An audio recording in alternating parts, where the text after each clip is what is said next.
நீலகிரி மாவட்டம் சேரம்பாடி சுற்றி இருக்கக்கூடிய பகுதிகளில் மக்களை அச்சுறுத்தி வரக்கூடிய புல்லட் ராஜா யானையை மயக்க ஊசி செலுத்தி பிடிக்க வனத்துறையினர் திட்டமிட்டிருக்கிறார். தொடர்பான விவரங்களோடு பேசிய ஐயாசாமி விவரம் என்ன?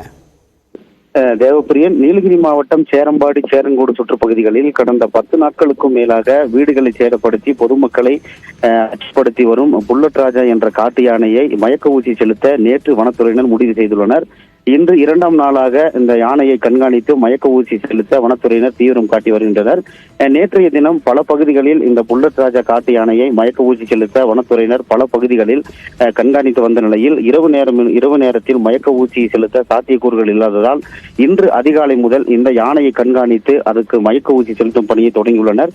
குறிப்பாக 2 கும்கி யானைகள் உதவியுடன் வன கால்நடை மருத்துவர்கள் உட்பட 100க்கும் மேற்பட்ட வனப்பணியாளர்கள் இன்று அதிகாலை முதல் ஐயங்கொல்லி 2 ஏக்கர் பகுதியில் இருந்து வனப்பகுதிக்குள் சென்றுள்ளனர். குறிப்பாக இந்த யானையை மயக்க ஊசி செலுத்தி பிடிக்கப்படுவதால் கொலப்பள்ளி ஐயங்கொல்லி சாலையில் போக்குவரத்தும் நிறுத்தப்பட்டுள்ளது.